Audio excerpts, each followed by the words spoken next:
আজিকরের মামলায় কলকাতা হাইকোর্টের এবার সিবিআই তদন্তের নির্দেশ। এখন থেকে আর পুলিশ নয়, তদন্ত করবে সিবিআই এবং অবিলম্বে সিবিআইকে নথি হস্তান্তরেরও নির্দেশ দেওয়া হয়েছে। এ সম্পর্কে আরো জানবো হিন্দোল দে, প্রতিনিধি রয়েছেন আমাদের সঙ্গে। হিন্দোল, ইতিমধ্যে আমরা জানি যে কলকাতা হাইকোর্টের এই নির্দেশ, দ্রুত কেস ডায়েরি তুলে দিতে হবে সিবিআইয়ের হাতে। পুলিশ কি বলছে এখনো পর্যন্ত? কখন তুলে দেওয়া হবে সমস্ত নথি, কখন তুলে দেওয়া হবে কেস ডায়েরি?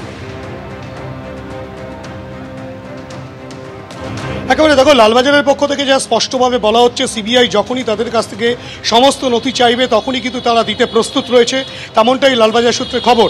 পাশাপাশি এই যে সিবিআই তদন্তভার নেওয়ার পর কলকাতা পুলিশের পক্ষ থেকে যেটা বলা হচ্ছে, এখনও পর্যন্ত তারা তদন্তে যা যা পেয়েছে, যেসব তথ্য তাদের কাছে এসেছে সেই সব তথ্যও কিন্তু তারা তুলে দেবেন। এমনকি যা সিজ করা হয়েছে সেরকম কিছু যে সিজার লিস্ট অনুযায়ী যা রয়েছে সেইগুলোও কিন্তু সিবিআইয়ের হাতে তারা তুলে দেবেন। যেগুলো ফরেন্সিকে পাঠানো হয়েছে সেগুলো ফরেন্সিক থেকেই সিবিআই আধিকারিকরা কালেক্ট করে নেবেন, তেমনটাই কলকাতা পুলিশ সূত্রে বলা হচ্ছে।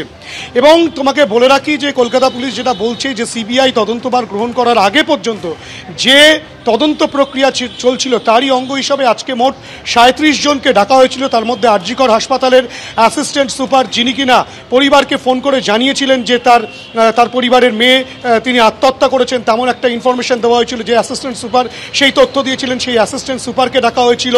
এবং চেস্ট মেডিসিনের যিনি এইচওডি তাকে ডাকা হয়েছিল।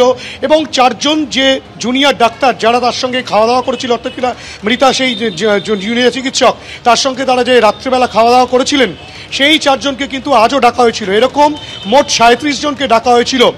এছাড়াও সন্দীপ ঘোষ, তাকে কিন্তু নোটিশ পাঠানো হয়েছিল আজ আসার জন্য, কিন্তু তিনি শুধুমাত্র আসেননি, কেন তার আগেই সিবিআই তদন্তের নির্দেশ চলে আসে। বাকি সকলেই এসেছিলেন, তাদের বয়ান রেকর্ড করা হয়েছে, তাদের থেকে বিভিন্ন তথ্য যেগুলো পাওয়া গিয়েছে সমস্ত তথ্য অর্থাৎ লালবাজারের আধিকারিকরা প্রস্তুত রয়েছেন। সিবিআইয়ের আধিকারিকরা যখনই চাইবেন তারা সেই সমস্ত তথ্য থেকে শুরু করে যাবতীয় ডকুমেন্ট তাদের হস্তান্তর করবেন। তোমাকে আপাতত ধন্যবাদ। এদিকে আপনারা জানেন যে আজ সিবিআই তদন্তের নির্দেশ দিয়েছেন প্রধান বিচারপতি। সিবিআইও এই নির্দেশ পাওয়ার 2 ঘন্টার মধ্যে তদন্ত শুরু করে দিয়েছে। রাজ্য বিজেপি সভাপতি সুকান্ত মজুমদার তিনি কি বললেন শুনুন। প্রথম থেকে আমি দাবি জানিয়ে আসছিলাম যে সিবিআই হওয়া উচিত এবং বিজেপির দাবি এটাই ছিল সিবিআই তদন্ত হোক, কিন্তু যে টাইমটা কিল হলো, যে টাইমটা নষ্ট হলো, এর মধ্যে কত তথ্য প্রমাণ এগুলো লোপাট হলো, এটা নিয়ে আমরা চিন্তিত। কারণ আমরা অনেক রকমের কানাঘুষো শুনতে পাচ্ছি, যেমন শুনতে পাচ্ছি যে ড্রাগ র্যাকেটের বিষয় শোনা যাচ্ছে, সেক্স র্যাকেটের বিষয় শোনা যাচ্ছে। আমরা জানি না এগুলো সত্য না মিথ্যে, তদন্ত হলে আগামী দিনে চলে আসবে, সমস্ত সামনে চলে আসবে। হত্যাকাণ্ডের তো তদন্ত হওয়াই উচিত, তার সাথে সাথে পুলিশের ভূমিকা কি তার তদন্ত হওয়া উচিত, হসপিটালের প্রিন্সিপালের ভূমিকা কি তার তদন্ত হওয়া উচিত, স্বাস্থ্যমন্ত্রী তার ভূমিকা কি তারও তদন্ত সিবিআইয়ের আন্ডারে আসা। কালকে সবাই নামছে রাস্তায়, আমিও আমার কর্মীদেরকে আহ্বান জানাবো, আপনারাও পতাকা ছাড়া, পার্টির পতাকা ছাড়া এই প্রতিবাদে সামিল হন। আমিও সময় পেলে আমিও সেই প্রতিবাদে সামিল হবো। আমি কোথায় থাকবো আমি জানি না কালকে ওই সময়টা, কিন্তু যেখানেই থাকবো সেখানে আমার মতো করে আমিও প্রতিবাদ। আরজিকর কাণ্ড একটা ভয়ঙ্কর ঘটনা।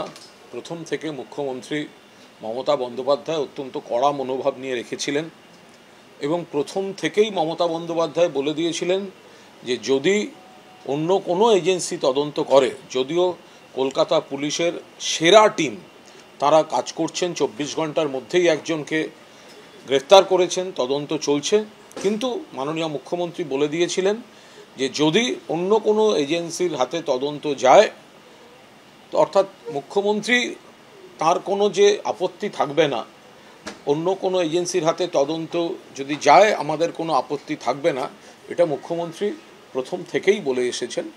কিন্তু আদালত যখন দিয়েছেন তখন সিবিআই তদন্ত করবে।